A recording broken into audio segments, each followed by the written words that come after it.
কারণ আমাদের ছোট হুকুম আপনাকে পছন্দ করেন, তাই তিনি আপনার জন্য এই ছোট্ট উপহারটি পাঠিয়েছেন। এমনকি এখানে যত উপহার এসেছে সব তিনিই পাঠিয়েছেন। গায়ত্রী দেবী একথা শুনে স্তম্ভিত হয়ে গেলেন।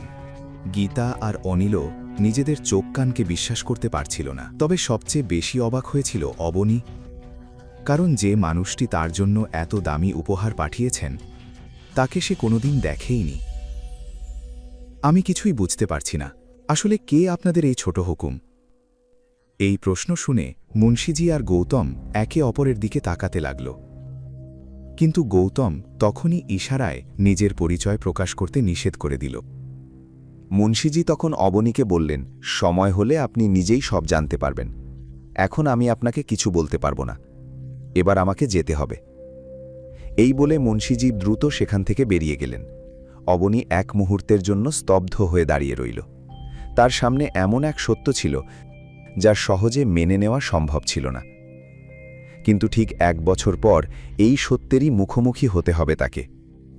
এই কথা মনে পড়তেই সে মুন্সিজিকে থামানোর জন্য গেটের দিকে দৌড়ে গেল। সে চিৎকার করে বলল, দাঁড়ান, আপনাদের হুকুম কে তা না জেনে আমি এই নেকলেস গ্রহণ করতে পারবো না। মুন্সিজি সেখান থেকে চলে যাওয়ার পর সবাই এখন অবনী আর গৌতমের দিকে তাকিয়েছিল। পুরো হলে এক অদ্ভুত নিস্তব্ধতা ছেয়ে গেল। সেই নীরবতা ভেঙে গৌতম বলল, অবনী, আমি তোমাকে আগেই বলেছিলাম যে নেকলেসটা আমি চুরি করিনি। গৌতমের কথা শুনে অবনী নিজের ভুলের গুরুত্ব বুঝতে পারল। কিন্তু অন্যদিকে গায়ত্রী দেবী এই পরিস্থিতির মধ্যে এক মস্ত বড় সুযোগ দেখতে পাচ্ছিলেন। গায়ত্রী দেবীর সব চিন্তাভাবনা ছিল শুধু টাকা পয়সাকে ঘিরে। বয়স বাড়ার সাথে সাথে তার মাথায় অর্থের নেশা যেন ভূতের মতো চেপে বসেছিল। আর এখন তার সামনে অবনীর মতো এক বিশাল আস্ত ব্যাংক দাঁড়িয়েছিল, যার উপর যোধপুরের রাজপরিবার মন হারিয়ে বসেছে। এই কথা ভাবতেই অবনীর প্রতি তার দৃষ্টিভঙ্গি বদলে গেল। তিনি পরম আদরে অবনীর কাঁধে হাত রেখে বললেন, অবনী, তুমি তো কোনোদিন আমাকে বলনি যে তুমি এত বড় এক পরিবারকে চেনো। অবনী অবাক হয়ে উত্তর দিল, দাদিসা, আপনার কোথাও ভুল হচ্ছে। এ ব্যাপারে আমার নিজেরও কোনো ধারণা নেই। গায়ত্রী দেবী হেসে বললেন, আর কত লুকোবে? সত্যি বলতে ভুলটা আমারই ছিল। আমি কখনো তোমার সাথে ভালো করে কথা বলিনি, সব সময় তোমাকে শাসন করেছি। আমাকে ক্ষমা করে দাও মা, কিন্তু নিজের দাদিসার কাছে অন্তত কিছু লুকিও না। গায়ত্রী দেবীর এই হঠাৎ বদলে যাওয়া রূপ দেখে সানায়ার মুখ রাগে লাল হয়ে উঠল। গীতা আর অনিলও হতভম্ব হয়ে একে অপরের দিকে তাকাতে লাগল। এক লহবায় পার্টির সবার চোখে অবনীর সম্মান অনেক বেড়ে গেল। গীতা এই সুযোগ হাতছাড়া করতে চাইল না। গীতা কিছু বলার আগেই অবনী বলল, দাদিসা, আমি আপনাকে কিভাবে বোঝাবো যে আমি... ঠিক আছে অবনী বেটা, এখন আর মাথায় এত চাপ নিও না। মাসা, অবনী এবার বয়স কতটুকু? আর তাছাড়া আমার মেয়ে আমার মতোই অনেক বিউটিফুল। হতে পারে অবনী যোধপুরের ছোট হুকুমকে দেখেনি, কিন্তু হুকুমের নজর ঠিকই আমার মেয়ের উপর পড়ে গেছে। এই কথা বলে গীতা গায়ত্রী দেবীর দিকে তাকাতে লাগল। অবনীমা, দেখ, ভাগ্য নিজে তোর দরজায় এসেছে, তাই আজ আমার কথা ফেলিস না। প্লিজ গৌতমকে ডিভোর্স দিয়ে দে আর যোধপুরের ছোট হুকুমকে... গায়ত্রী দেবী গীতাকে সমর্থন করে বললেন, জীবনে প্রথমবার তোর মা কোনো কাজের কথা বলেছে। আমারও এটাই মত যে যত দ্রুত সম্ভব এই গৌতমকে তালাক দিয়ে দাও। এমনিতেও যখন থেকে তোমার ওর সাথে বিয়ে হয়েছে তখন থেকে...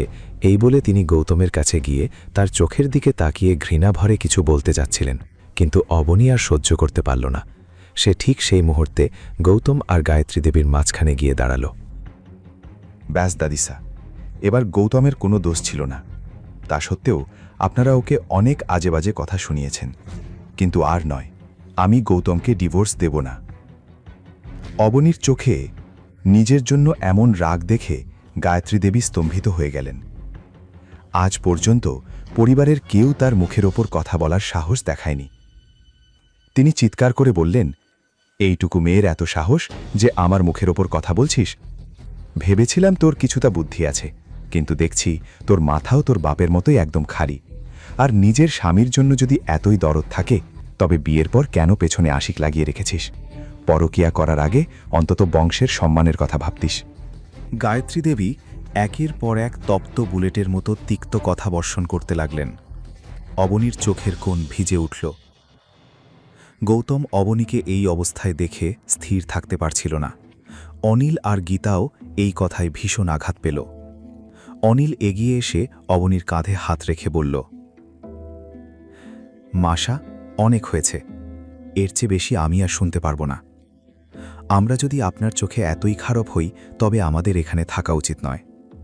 এই বলে অনিল আর গীতা অবনীকা নিয়ে সেখান থেকে বেরিয়ে গেল। গৌতমও কোনো কথা না বলে তাদের পেছন পেছন চলে গেল। তাদের চলে যেতে দেখে গায়ত্রী দেবীর চোখ রাগে আগুনের মতো লাল হয়ে উঠল। তিনি চিৎকার করে বললেন, বেরিয়ে যাও এখান থেকে, আর কোনোদিন এই বাড়িতে ফেরার কথা ভাববেও না। পরের কাহিনী জানতে দেখতে থাকুন পরবর্তী এপিসোডগুলো শুধুমাত্র পকেট এফএম ইউটিউব চ্যানেলে। আর রয়্যাল ওয়ারিশের সব এপিসোড শুনতে এখনই ডাউনলোড করুন পকেট এফএম অ্যাপ, লিংক দেওয়া আছে ডিসক্রিপশনে।